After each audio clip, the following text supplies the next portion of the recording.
I never meant to become that man. The liar. The cheater. The one who throws away a good thing for something cheap and fleeting. But I did. And the worst part? I knew exactly what I was doing. Every step of the way. It started with ambition. Or maybe ego. Or maybe just plain weakness. I've asked myself 100 times which demon it was that won that night. But they all look the same when you're staring at the mirror at 3 a.m. trying to ignore the guilt clawing at your chest. My wife, Rachel, she was everything. Steady, kind, loyal. The kind of woman who packs your lunch with a note and kisses your forehead when you're too tired to even talk. She believed in me even when I didn't believe in myself. That kind of love, it's rare. And I threw it away like trash. For a raise. I work in logistics. Not sexy, not exciting, just numbers, routes, deadlines. My boss, Angela, is the opposite of Rachel in every possible way. Sharp-tongued, stylish, always one step ahead. She owns every room she walks into. And she knows it. When Angela got promoted to regional director, everyone was scrambling to get in her good graces. New positions were opening. Bigger money, more responsibility. I wanted in. God, I needed in. Rachel and I had been trying to save for a house. We were drowning in rent, student loans, car payments. That promotion felt like a way out. A solution. Angela started inviting me to late meetings. Just the two of us. Drinks in her office. Talk about projections, numbers, strategy. She'd touch my arm when she laughed. Compliment my work in front of others, then whisper things when no one else was listening. I knew what she was doing. She knew I knew. And I didn't stop her. One night, she leaned in close, her voice like honey and poison mixed into one. You really want that manager spot, don't you, Jake? I nodded. Swallowed hard. Yes. Her lips brushed against mine. Then show me how much. And I did. God help me, I did. I didn't sleep that night. I lay in bed next to Rachel, her breathing soft and even, her hand resting lightly on my chest like it always did. She trusted me. With her heart, her soul, her life. And I had just broken something sacred. I stared at the ceiling, replaying every second in Angela's office. Her perfume still lingered on my skin. The way she looked at me after, it wasn't affection. It was satisfaction. Like she'd won something. Like I was hers now. The next morning, Rachel made me pancakes. Blueberry, my favorite. She kissed me on the cheek, smiled that warm smile, and told me she had a surprise for me when I got home. My stomach twisted so hard I nearly threw up. I smiled back like nothing was wrong. At work, Angela was all business. Cold. Controlled. She didn't even look at me until we were alone again. Then she slipped a piece of paper onto my desk. A promotion letter. Signed and sealed. I stared at it like it was written in fire. You earned it, she said, smirking. And I keep my promises. I should have felt proud. I should have felt like a man who achieved something through hard work and perseverance. But I didn't. I felt bought. Leased, even. Like a pawn she moved across her chessboard at will. But I didn't say no. I didn't tear up the letter. I didn't confess to Rachel. I just nodded like a coward and shoved the paper into my drawer. Rachel's surprise that night was a bottle of wine and a candlelit dinner on our tiny apartment balcony. She said she was proud of me. That she knew something good was coming. She called me her rock, her future, her safe place. I almost told her. I swear I almost did. But I kissed her instead. And the lie deepened. From there, it became easier. I told myself it was a one-time thing. That Angela had gotten what she wanted and would move on. That I could forget it ever happened and be the husband Rachel deserved. I was wrong. Angela wasn't done with me. Not even close. It didn't stop. I wish I could say it was just that one night, a terrible, shameful mistake that I regretted and never repeated. But that would be another lie stacked on top of the pile I was already drowning under. Angela made sure of that. She had a way of pulling strings without looking like she was even touching them. One glance. One phrase in a meeting. One text late at night. And I came running like a dog to its master. The second time it was at a hotel downtown. A conference, she said. We needed to strategize ahead of time. I booked 2 rooms out of guilt, but she smirked and tossed her bag on the bed in mine. Don't be cute, she whispered, already unzipping her dress. And like a spineless fool, I gave in. I started lying more than I breathed. Late meetings, traffic delays, sudden reports that had to be redone. Rachel never questioned it. That was the part that broke me the most, her unwavering trust. She'd stay up waiting for me, sometimes half asleep on the couch, with a plate of reheated dinner wrapped in foil. Eyes lighting up when I walked in the door like I'd just come back from war. And me? I'd kiss her forehead, tell her I was exhausted, and take a long shower to wash the scent of betrayal off my skin. Angela was never soft, never tender. With her, it was all control, all dominance. She'd whisper things like, "You belong to me now," while digging her nails into my back. It wasn't love. It wasn't even lust. It was power. And I let her have it every single time. The promotion came with perks, more money, a corner office, a company car. Rachel was ecstatic. She started talking about house listings again, sending me links during the day with messages like, "Can you imagine us here?" I'd force a smile and type back something vague, then turn and see Angela watching me from her glass-walled office. Her lips curled into that same smug smirk. One evening, Rachel surprised me at work. She brought dinner, takeout from my favorite Thai place. I was in Angela's office when I saw her through the glass, holding the bag, scanning the room with that sweet, proud smile on her face. My blood ran cold. Angela didn't move. She just leaned in close and whispered, "She has no idea, does she?"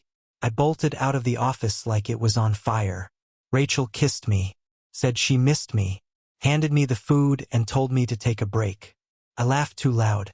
My hands were shaking. I felt like a goddamn criminal. Because I was. That night, I cried in the shower for the first time in years. And Angela? She sent me a single text. "Next time, lock the door." Things began to unravel faster than I could contain them. The guilt wasn't a silent thing anymore. It screamed inside me every second of the day. I couldn't look Rachel in the eyes without feeling like a fraud. Every "I love you" out of her mouth was a dagger. And every "I love you too" from mine felt like a lie soaked in poison. Angela wasn't making it easier.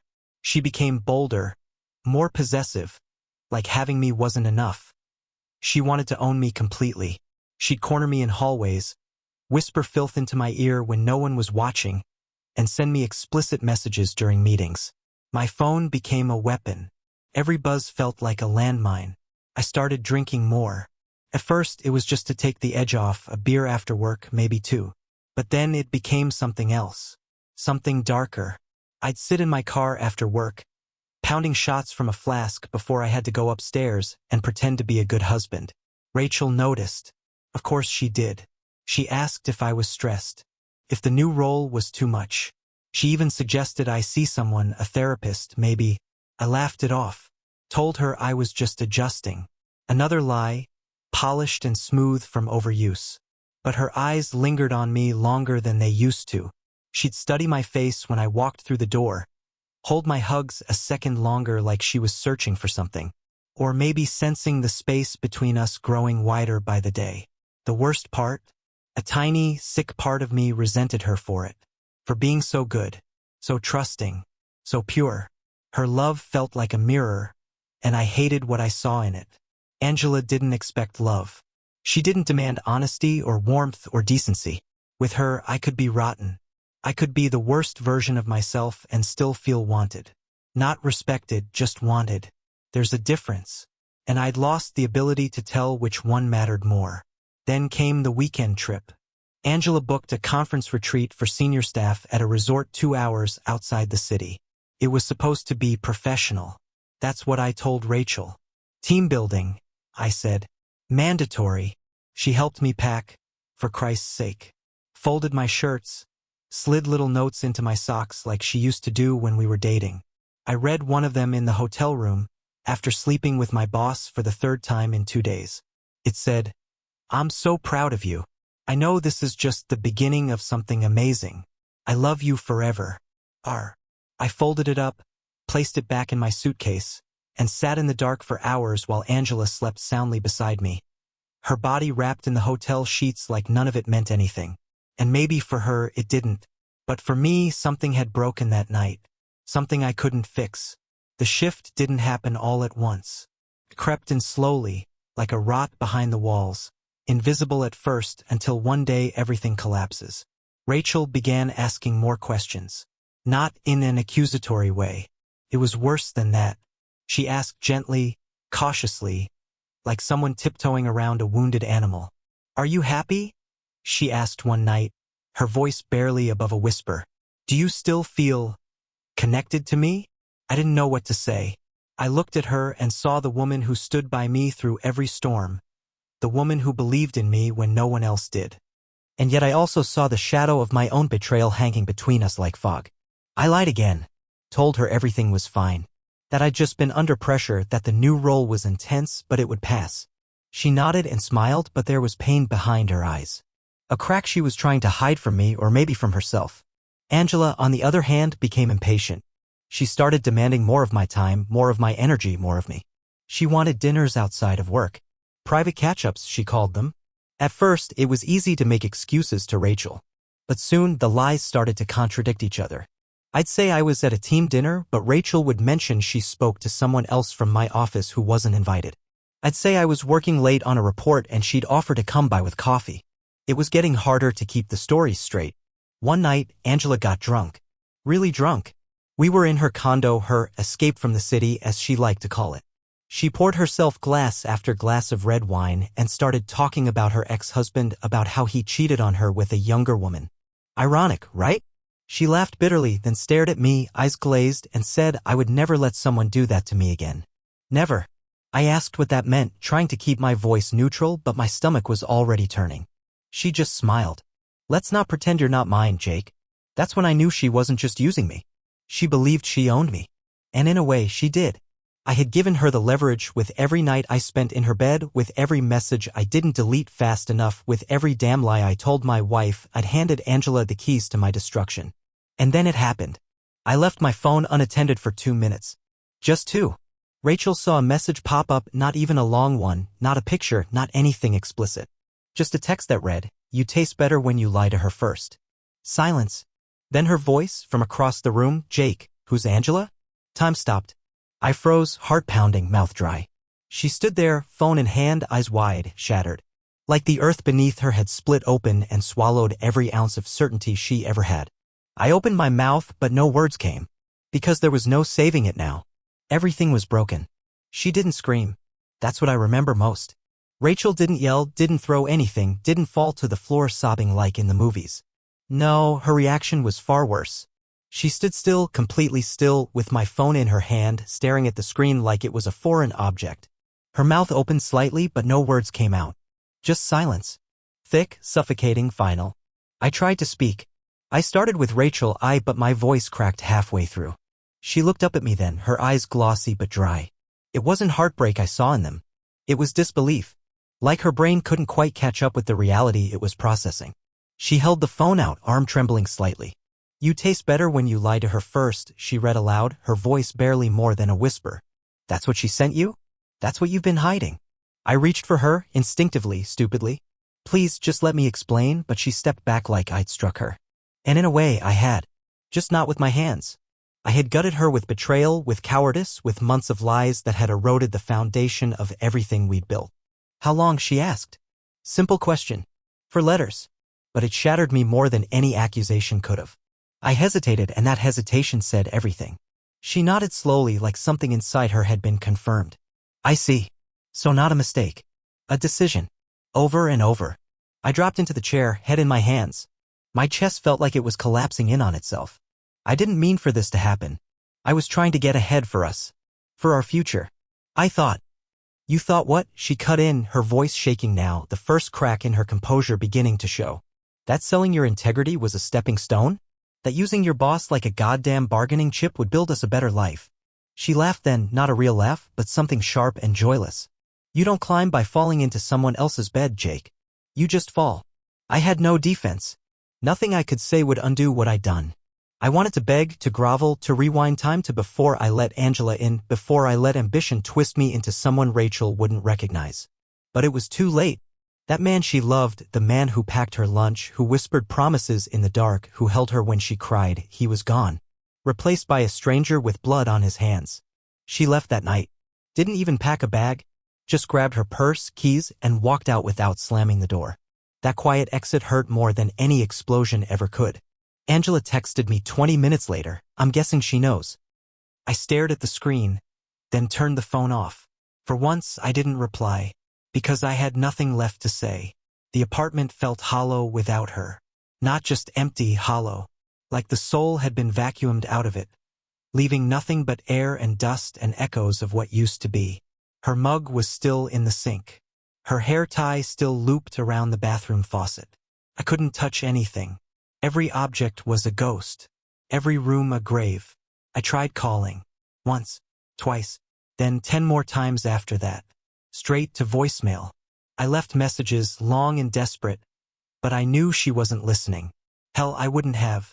What was I going to say? That I was sorry? That I made a mistake? There are no words for what I did. There is no bandage for betrayal. Angela, of course, was unfazed. When I walked into work the next morning, puffy-eyed, unshaven, looking like I hadn't slept, because I hadn't, she barely looked up from her desk. "Rough night?" she said with a smirk, like it was all a joke to her, like my life hadn't just collapsed in on itself. I didn't answer. That's when she stood, walked over, and whispered, "She'll get over it. You've got me now." Her hand grazed my chest. I stepped back. The look on her face changed, just for a second. A flicker of surprise, maybe even anger, before she masked it again with that cold, amused expression. "Suit yourself," she said, turning away. But it didn't end there. She started making things harder at work. Small things at first, excluding me from meetings, changing deadlines last minute, reassigning projects I'd led for months. Then came the rumors. I could feel the whispers behind my back. The glances from colleagues. The fake smiles. I didn't know if she'd told someone, or if they'd simply guessed. But either way, I was no longer respected.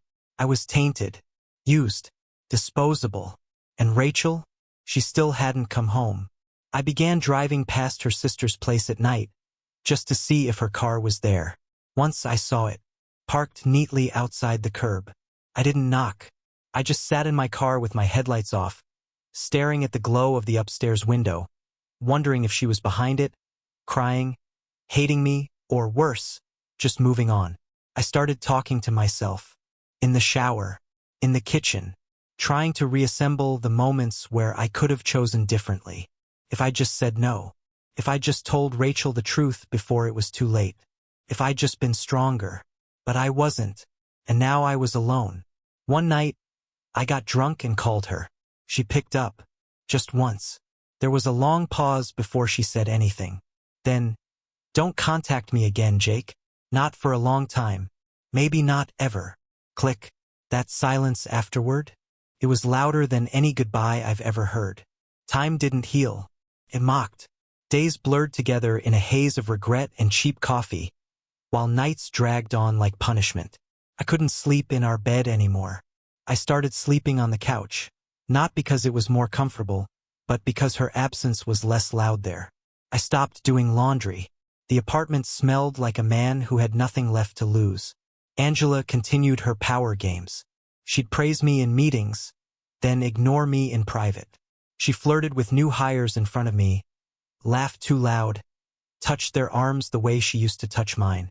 First, it stung. Then it didn't, because I finally understood. I had never mattered to her. I was a transaction, a tool. She got what she wanted.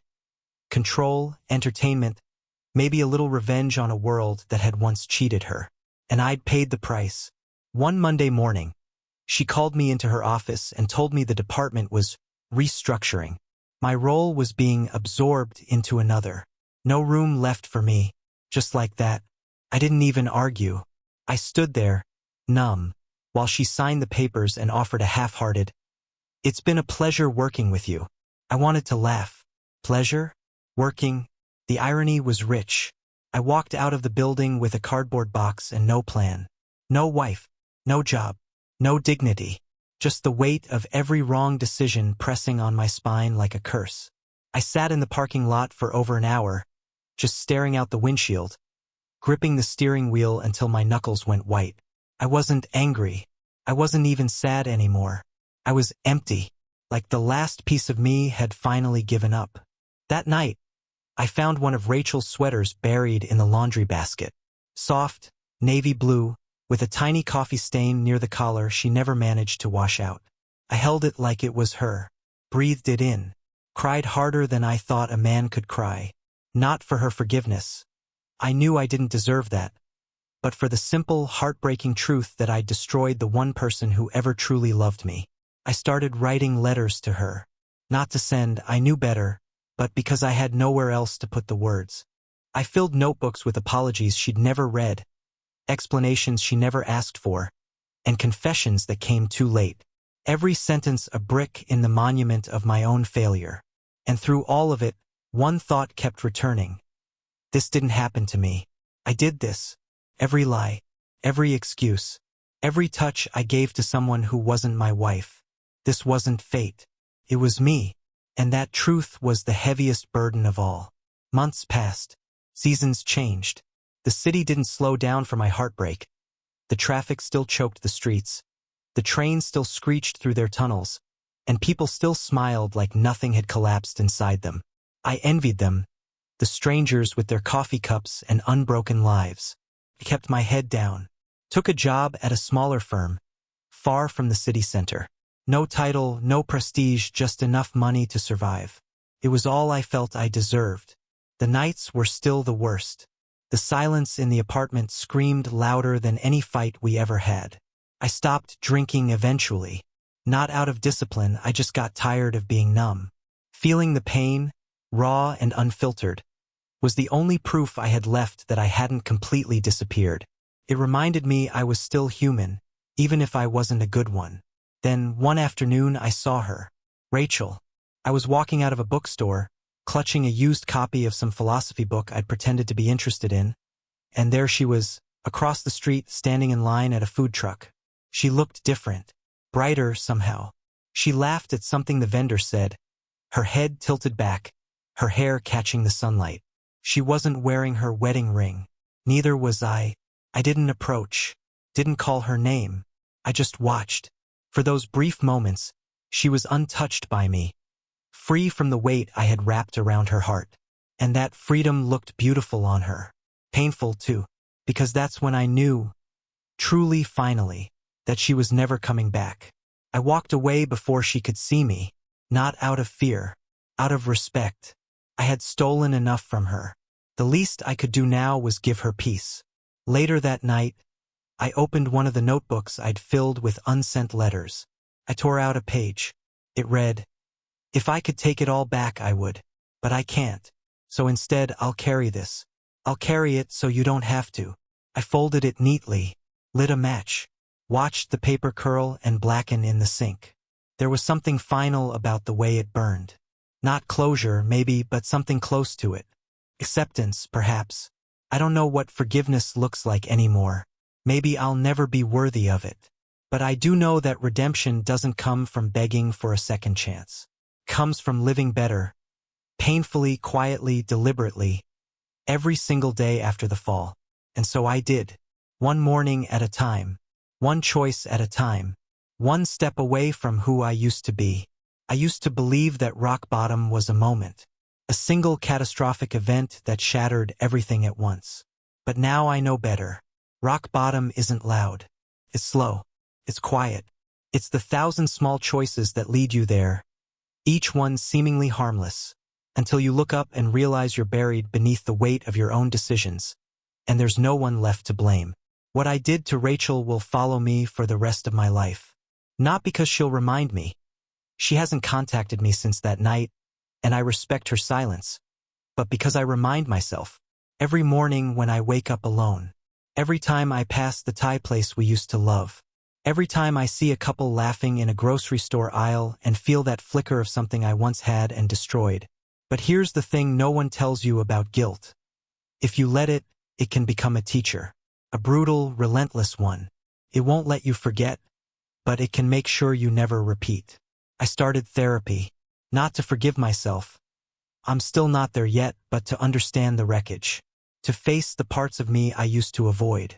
The insecurity, the hunger for validation, the cowardice that wore the mask of ambition. I don't date now. Not seriously. I've met people, sure, coffees, small talk, cautious flirtations.